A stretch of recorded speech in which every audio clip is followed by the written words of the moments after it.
Part 2 хурдл гэсэн хүсэлтийн дагуу та нарт бишигний 2 дугаар партийг хүргэж байна. Баярлалаа. За ингээд 6 дугаар анги эхлэхэд манай хэд нэгэн залуу ойд газрын шид сургуулж явахыг харах хийгээд манай хэдийг харсан даруйда зогтнаа. Тэр тосгон руугаа явж л дээ. Манай хэд ч гэсэндээ өсчихсэн болохоор мөрөөрн дагаад тосгоноос нь очиж юм авч идэх боллоо. Тосгонд нь очиход өнөө залуу харуу гих ба ээжтэйгээ хамт дэлгүүр ажиллуулан амьдардаг. Тосгоныг галын улсын эзэлсэн тул шидийн чадвараа нууж буйж. Галын шидтэнд өрдөөгүй галын цэргүүд татвар авахаар ирэх хийгээд манай хэд ч зүсээ хувилган дэлгүүрээр үйлчлүүлж байгаа царайлан өнгөрлөө. Катара яагаад харуу шидээ ашиглан цэргүүдийн эсрэг тэмцэж тосгондоо туслахгүй байгааг асуухад цэргүүд бүх шиднүүдийг авч явсан ба тэдэнд донд харуугийн аав хүртэл байж. Ингээд оройн нь манай хэдийг хонох газраар хангаж Катара харуу хоёр амьдрал ярин явж байгаад уурхаа дарагдсан хөгшин хэрийг харах ба түүнийг аврах гэсэн ч шидгүүл болж чадхааргүй харагданаа. Катара ч шидээ ашиглахыг зөвлөх ба харуу шидээ ашиглан өгөн аварлаа. Маргааш өглөө нь болж манай хэд явах гэтэл харууг цэргүүдэд баригдаад явсан мэдэв. Өнөө мө амиа авруулсан өгөн харууг бариад өгчихсөн байдгийг. Катара харууг шидээ ашиглахыг ятгсан хүн тул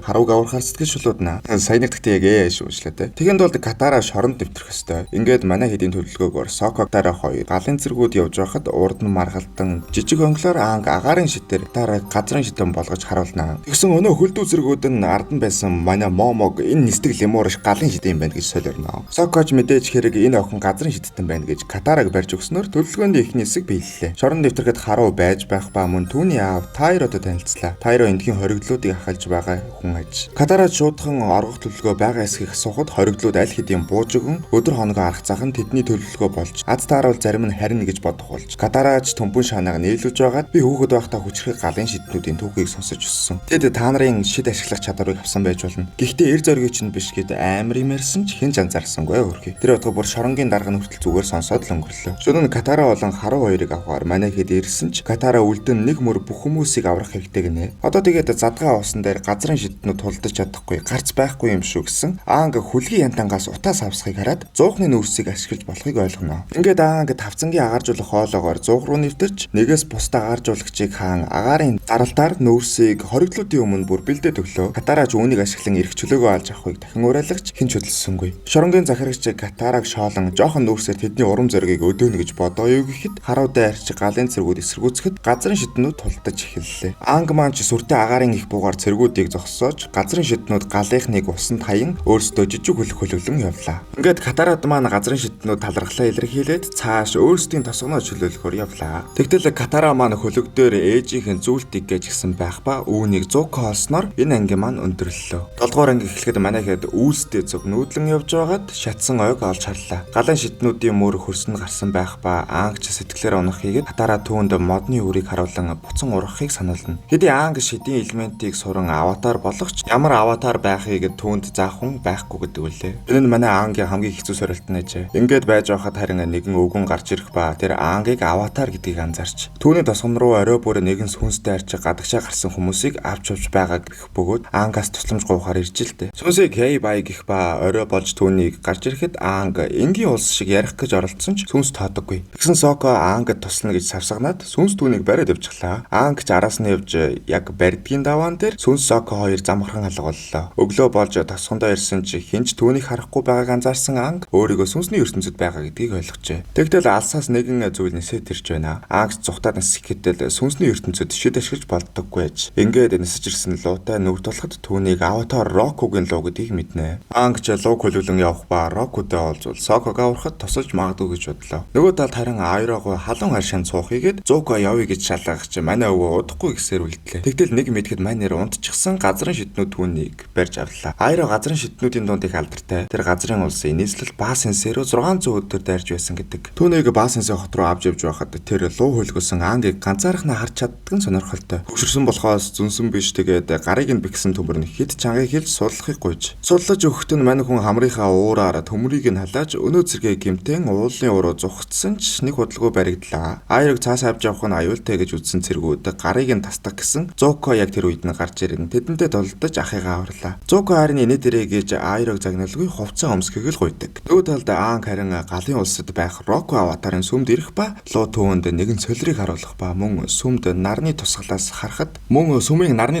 харахад нар буцах өдөр Рокотой сүмд уулзаж болох аж. Гэсэн хэдий ч энэ нь Аангад одоохондоо тусалж чадахгүй ба тэр Луг хүлээлэн буцлаа. Аанг өнөө шатсан хөшөөний дээрх биедээ буцан орж хүний ертөнцөд ирлээ. Тэр тосгон руу буцан орой сүнс ирэхэд түүний духан дээр дарахад өнөө шатсан ан сүнс гэдгийг мэдэх ба түүнд Катарагийн өгсөн үрийг үзүүлэн би ч гэсэн итгэл найдвараа алдахад найз минь энийг харуулж ой өргөн сэрэх итгэл найдварыг өгсөн юм. Сүнс сая нэг таймширч хөөрхөн панда болон буцаад явах ба түүний авч явсан хүмүүс судлагджээ. Аанг харин өнөө хоёртоо Роко аватартай маргааш буюу нар буцах өдөр уулзч болохыг хэлэх ба түүний сэтгэлийг өнөө солир зовоогоод эхэлжээ. Дараагийн анги хэлэхэд Аанг ганцаараа галын улс руу явах гэж оролдогч Катара Сого хоёр чи бидэнгүүгээр хайшиж явахгүй шүү гинэ. Аанг маань ч өөрийн харсан зөвнөлөөсөө болоод найзуудаа гэмтээвэл өөрийгөө уучлахгүй байж. Гэхдээ л тэд хамт нэг юм галын улсын сүмрүү явах оролдог. Тэгсэн яриад байсан аюул нь шууд гарч ирнэ. Галын улсын хилийн өмнө ирэхэд Зоко тэдний араас сүүл даган хөөж байдаг. Манайхэд тосгоноос хөдлөхөд Зоко өнөө тосгонд нь зөрөөд очиж нэг осны хаашаа явж байгаа мэдээллийг авчиж харин нөгөө талд нь хилийн зурвас дээр Жао байх ба манайхэд ч галт бөмбөгөн дунд нисээр нэг юм хилийг давнаа. Зүлэгцэн Зоко улстай нэвтрэх хориодож Жао түүнийг дагах юм бол аватар хаашаа явж байгааг мэднэ гэх үүднээс хил зүгээр давууллаа. Манайд ч нэг юм сүм дээр ирэхэд энэ сүмийн хамгаалагч нар нь Аангийг барихаар хүлээж байдیں۔ За ингээд сүгээр дүүрэн хөөцөлдөн болж байгаад нэг хамгаалагчтай таарсан манай хэдэд туслахыг хүсгэж. Өмнө нь хамгаалагч зөвхөн аватарт л үйлчлдэг байсан бөгөөд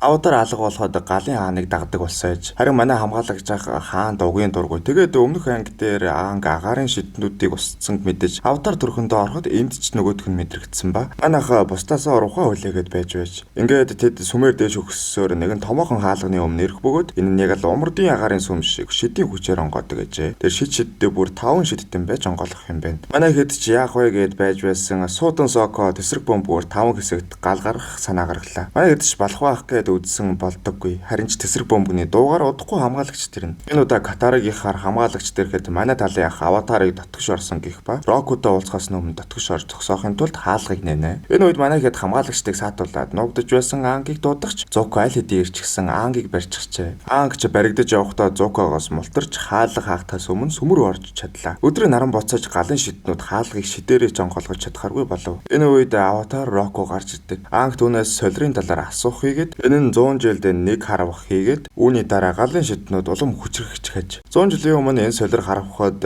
дайн ихсэн бол одоо галын эзэн Озой үүнийг ашиглан хинч дийлдэхэргүй болж дайныг дуусгах гэж байгаа юм байна. Солир дараа зууны төгсгөлд харавах ба Аанг үүнээс өмнө 4 шидийн хүчийг эзэмшиж галын хааныг булан авах ёстой гэх хүндхэн сорилттой боллоо. Роко чи өөрийн арга замыг олж үүнийг хийх ёстой гэхийгэд түүнийг гадаа том аюул хүлээж бүг хэлэн түүнд туслах болно. Аангийг орсны дараа командор Жао ирэх ба тэр манай хоёроос гадна Зоког барин Аангийг отгож хаалга нэгтгэд зэргүүд галсан ч Роко гарч ирэн сүмийг лаваар нурааж хэллээ. Дотор байсан бөгөөд зүхтан гарах үед аватар төрхнөөсөө гарч Аангийг манай хэд аваад нэг юм зүхтлаа. Командор Жао өнөө барьсан Зокогоо жалдаж өнөө муу манай талын ахтал үлдлээ. Ингээд дараа 100 гэхэд 4 шидийн элементийг эзэмших ёстой болсон Аанг дарамтанд орж эхэлжээ. Саяхан пингу унахыг хүсэж байсан хүн аргагүй л дээ. Харин Катара маань түүнд өөрийн мэддэг чаддгаа заахаруулж манай хэд хүрхрээ орсон сайхан газар бэлтгэлээ эхэллээ. Тэгсэн Аанг Катарагийн олон удаа давтан байж сурсан зүйлсийг нүд өрөмхийн зурх хийгээд сурчхаар Катара ер нь жоохон барьцаастай. Дараа нь манай хэд зах орж энэ дээр хэрэглээний зүйлээ авч яваад нэгэн хүлэгт орж янз бүрийн юм үзэж яваад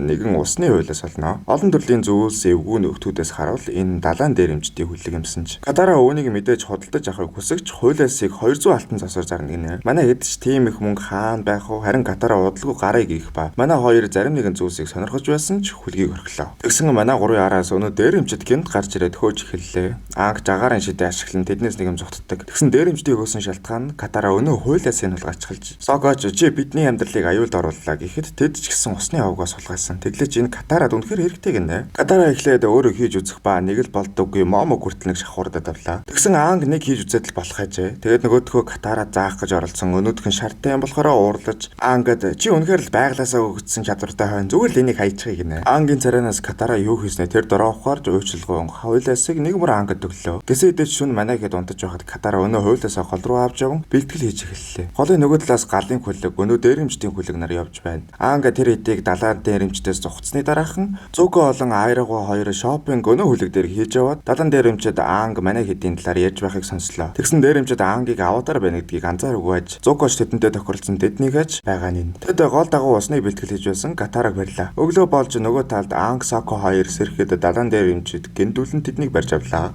Ингээд Зуко далайн дээрэмчтэй хуулиасаар Ангийг солилцох болоход Соко та нарт ганц муу усны хуулиасаар аватарыг солихгүй юу гэхэд дээрэмчд нэг юм Ангийг аватар гэдгийг ойлгон усны хуулиасаа өөр төвлөлтэй. Аватар хэдэн зуун усны хуулиастай тэнцэнэ гэх ба Зукоч тэдэн лүү дайрж далайн дээрэмчд утаа хаян тэрүүгээр нэг юм болох ба хуулиас агарч чидэгдэн алга боллоо. Анг тэрхэд харин утаан дунд нэгнээ хайн явсаар Анг нэг утааг хуйлруулахад далайн дээрэмчд түүнийг хүрээлжээ. Ингэсээр нэг утаанаас гарч Анг Катара хоёр усны шидийг ашиглан дээрэмчдийн үлгийг ус руу оруулан зүхтлаа. Зукоч дээрэмчдийг шаалан инээгч өнөө дээрэмчд маань Зукогийн үлгийг хулгаалan авч явж энэд нь ханаа дээр солигдлоо доо өрхий. Дээрэмчд харин манай хэдийг гүйцэж тулдж эхэллээ. Анг ч ус агаар хольж ашиглаад дээрэмчдийг шидэж Катара өнөө чадахгүй байсан зүйлээ хийж явсан урд нь хүрхрээ байхаж. Манай хэд ч доош ундгийн даваан дээр манай авралын бурхан Апа ирж нэг манай хэд уснаас хуураа гарлаа. 10 дугаар анги эхлэхэд Анг тэр хэдийн хонсон ойд галын зэргүүд хавх тавьсан байна. Үүнээс нь болоод Цоко энэ удаа алхахыг гих ба ер нь өмнө манай хэдийг Зуко байн голоод байсан Апа хэд томоос болсон гэв. Бас Сокогийн зүм совин ингэж хэлж